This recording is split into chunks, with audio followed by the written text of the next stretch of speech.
Custom গোয়েন্দা তদন্ত অধিদপ্তরে বিশাল নিয়োগ বিজ্ঞপ্তি প্রকাশিত হয়েছে। তো দেখতে পাচ্ছেন প্রকাশিত তারিখ 3 ডিসেম্বর 2024 খ্রিস্টাব্দ তারিখে প্রকাশিত, বাংলা 18 অগ্রহায়ণ 1431 বঙ্গাব্দ। তো দেখতে পাচ্ছেন এখানে যে বিষয় হচ্ছে কাস্টম গোয়েন্দা ও তদন্ত অধিদপ্তরের নিয়োগ বিজ্ঞপ্তি সংক্রান্ত। তো এই নিয়োগ বিজ্ঞপ্তির ক্ষেত্রে আবেদনের ক্ষেত্রে শিক্ষাগত যোগ্যতা, বেতন স্কেল এবং আবেদনটি কিভাবে করতে হবে, আবেদনের শুরুর তারিখ, শেষ তারিখ, এ টু জেড বিষয় আজকের এই ভিডিওটিতে জানতে পারবেন। সাধারণত আপনারা অনেকে আছেন নিয়োগ বিজ্ঞপ্তি সংক্রান্ত এ টু জেড বিষয় না জেনে আপনারা আবেদন করে ফেলেন, পরবর্তীতে আবেদনটা ভুল হয়ে যায়। সেহেতু আপনাদেরকে রিকোয়েস্ট করব আপনারা অবশ্যই সময় নিয়ে এই ভিডিওটা দেখবেন, তাহলে আপনার আবেদন করার ক্ষেত্রে কোনো আর কি বিভ্রান্ত হবে না এবং আবেদনে ভুলও হবে না। তো আজকের এই ভিডিওটিতে আপনারা জানতে পারবেন। তাই ভিডিও শুরুর প্রথমে আপনি যদি অল জব নিউজ বাংলাদেশ এই চ্যানেলে প্রথমবার এই ভিডিওটি দেখে থাকেন তাহলে আমাদের এই চ্যানেলটিকে সাবস্ক্রাইব করে রাখবেন, notification bell button all press করে রাখবেন, এই ভিডিওটিতে একটি লাইক করে দেবেন। আর যারা আমাদের ফেসবুক পেজে ভিডিও দেখছেন, আমাদের ফেসবুক পেজটি লাইক দিয়ে ফলো করে আমাদের ফেসবুক পেজের সঙ্গে থাকবেন। ডিসক্রিপশন বক্সে আমাদের ফেসবুক পেজের লিঙ্ক দেওয়া আছে, তো এখানে ক্লিক করে দিবেন, সাথে সাথে আমাদের ফেসবুক পেজে নিয়ে যাবে। তো আমাদের ফেসবুক পেজ এবং ইউটিউব চ্যানেলে যে সকল আপডেটগুলো জানতে পারবেন, সরকারি বেসরকারি এনজিও, ডিফেন্স, শিক্ষক নিয়োগ, sales marketing, railway job, NGO job, এক কথায় সকল ধরনের নিয়োগ বিজ্ঞপ্তির আপডেট জানতে পারবেন। পাশাপাশি নিয়োগ পরীক্ষার সময়সূচিগুলোও জানতে পারবেন। আর জরুরি প্রয়োজনে দেখতে পারছেন হোয়াটসঅ্যাপ এবং ইমো নাম্বার দেওয়া রয়েছে, যোগাযোগ করতে পারবেন। আর ফেসবুকের যারা দর্শক রয়েছেন তারা মেসেঞ্জার অপশনে গিয়ে যোগাযোগ করতে পারবেন। তো আর কথা না বাড়িয়ে চলে যাচ্ছে মূল বিষয়ে। যেহেতু কাস্টম গোয়েন্দা তদন্ত অধিদপ্তরের নিয়োগ বিজ্ঞপ্তি, সেই নিয়োগ বিজ্ঞপ্তিটা আপনাদেরকে দেখিয়েছি। তো আপনাদের প্রিয় নিয়োগ বিজ্ঞপ্তি, তো দেখতে পাচ্ছেন এটি একটি সরকারি নিয়োগ বিজ্ঞপ্তি, গণপ্রজাতন্ত্রী বাংলাদেশ সরকার, অর্থ মন্ত্রণালয়, অভ্যন্তরীণ সম্পদ বিভাগ, শুল্ক 1 শাখা। দেখতে পাচ্ছেন IDRA, দেখতে পাচ্ছেন এখানে যে কথাগুলো বলা রয়েছে। বিষয় দেখতে পাচ্ছেন এখানে বিষয় কাস্টম গোয়েন্দা তদন্ত অধিদপ্তরের ঢাকা সরাসরি ভিত্তিতে 14 থেকে 20তম গ্রেডের বিভিন্ন শূন্য পদ পূরণের ছাড়পত্র প্রদান। জাতীয় রাজস্ব বোর্ডের স্মারকে 24 অক্টোবর 2024 খ্রিস্টাব্দ তারিখে এই স্মারকটা প্রকাশিত করেছেন। উপযুক্ত বিষয়ের সূত্রে পরিপ্রেক্ষিতে কাস্টম গোয়েন্দা তদন্ত অধিদপ্তরের ঢাকার সাংগঠনিক কাঠামোভুক্ত 14 থেকে 20তম গ্রেডের সরাসরি নিয়োগযোগ্য শূন্য পদের জনবল নিয়োগের নিমিত্তে নিম্নে বর্ণিত ছকে 3 কলামের বর্ণিত 6টি পদ ও সংরক্ষণপূর্বক 4 নং কলামে বর্ণিত মোট 41টি পদে নিম্নে বর্ণিত শর্তে নিষ্ক্রমে ছাড়পত্র প্রদান করা হলো। তো দেখতে পাচ্ছেন পদের নাম, বেতনক্রম, এখানে দেখতে পাচ্ছেন সংরক্ষণযোগ্য মোট পদের সংখ্যা, ছাড়পত্র প্রদানযোগ্য পদের সংখ্যা। তো দেখতে পাচ্ছেন এখানে 7 মুদ্রাক্ষরিক কম্পিউটার অপারেটর, এটার জন্য দেখতে পাচ্ছেন 12,500 টাকাতে 30,230 টাকা বেতনে 14তম গ্রেড। এটার জন্য দেখতে পাচ্ছেন পদের সংখ্যা একটি, ছাড়পত্র প্রদান করেছে। উচ্চমান সহকারী 10,200 টাকাতে 24,680 টাকা বেতনে, এটা দেখতে পাচ্ছেন 3টি।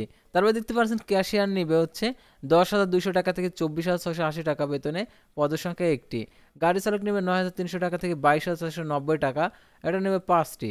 তারপরে সিপাহী দেখতে পাচ্ছেন এখানে সংরক্ষণ করে রাখছেন 6টি, 17তম গ্রেড 9,000 টাকা থেকে 21,800 টাকা, আর পদের সংখ্যা আর ছাড়পত্র প্রদান করছে 29টি।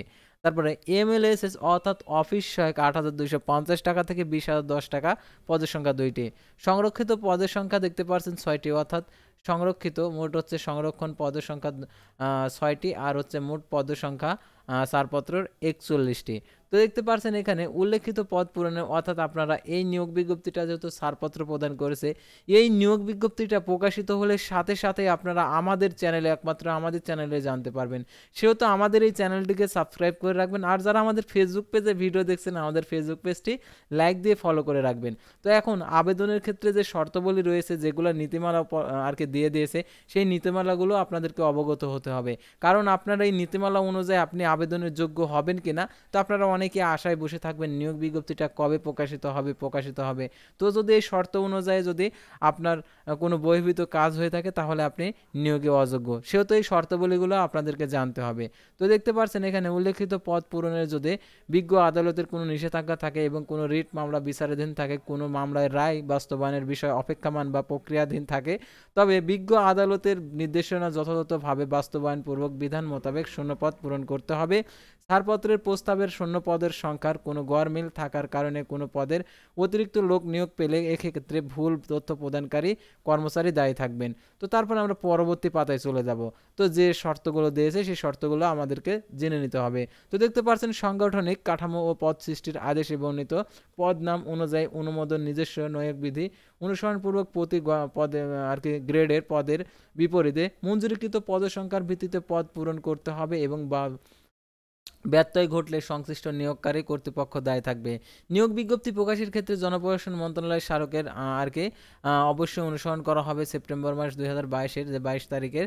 তো দেখতে পাচ্ছেন পদ পূরণের ক্ষেত্রে জনপ্রশাসন মন্ত্রণালয়ের স্মারকের 19 অক্টোবর 2021 অবশ্যই আর কি অবশ্যই পালন ও অনুসরণ করতে হবে। পরিপত্রের অনুচ্ছেদ ছাড়পত্রের মেয়াদ আর কি বৈধতার মেয়াদ 1 বছর এবং আর কি উক্ত পরিপত্রের 4 অনুযায়ী পরিপত্রের মেয়াদ ওর মধ্যে নিয়োগ সকল কার্যক্রম সম্পন্ন করতে হবে, অর্থাৎ 1 বছরের মধ্যে এই নিয়োগটা আর কি সংরক্ষণ আর কি কমপ্লিট করতে হবে এবং পরিপত্রের 4 অনুযায়ী নির্দিষ্ট বয়সসীমার পদ পূরণের অসমর্থ হলে নতুন করে ছাড়পত্র গ্রহণ করতে হবে। তো দেখতে পাচ্ছেন এখানে 1 বছর, অর্থাৎ এই নিয়োগের ছাড়পত্র যেহেতু প্রদান হয়েছে 1 বছরের মধ্যে এই নিয়োগ কার্যক্রম অর্থাৎ কমপ্লিট করতে হবে। তাহলে বুঝতে পারছেন 1 থেকে 2 মাসের মধ্যে অথবা 15 থেকে 20 দিনের মধ্যে এই নিয়োগ বিজ্ঞপ্তিটা প্রকাশিত হবে। তো প্রকাশিত হলে আপনারা আমাদের চ্যানেলে জানতে পারবেন। বিভাগের অফিসের আর কি বিভাগের ওয়েবসাইটে আর কি আপলোডকৃত পত্রের মাধ্যমে custom excise VAT commissionerate Jessore সরাসরি নিয়োগযোগ্য শূন্য পদের জনবল নিয়োগের ছাড়পত্রের সঠিকতা যাচাই পূর্বক নিয়োগ কার্যক্রম গ্রহণ করতে হবে। প্রকাশিত নিয়োগ বিজ্ঞপ্তি দেখতে পাচ্ছেন এই ইমেলের মাধ্যমে প্রেরণ করতে হবে। তো আরও তো আর কি শর্তাবলী রয়েছে, সেগুলো আপনারা আর কি পরবর্তী আর কি ভিডিওতে জানতে পারবেন কিভাবে আবেদন করতে হবে। অর্থাৎ যখন এই নিয়োগ বিজ্ঞপ্তিটা প্রকাশিত হবে সাথে সাথে আপনারা আমাদের চ্যানেলের মাধ্যমে জানতে পারবেন, সেহেতু আমাদের এই চ্যানেলের সঙ্গেই থাকবেন। তো আজকের ভিডিওটি ছিল সাধারণত কাস্টম এক্সাইজ ভ্যাট কমিশনারেটের যে তদন্ত অধিদপ্তরের নিয়োগ বিজ্ঞপ্তি। তো পরবর্তী ভিডিওতে আবারও কোনো নতুন জব সার্কুলার নিয়ে আপনাদের সামনে হাজির হব। সে পর্যন্ত সবাই ভালো থাকবেন, সুস্থ থাকবেন, আর অবশ্যই এই ভিডিওটি শেয়ার করে আপনাদের বন্ধুদের মাঝে পৌঁছে দেবেন।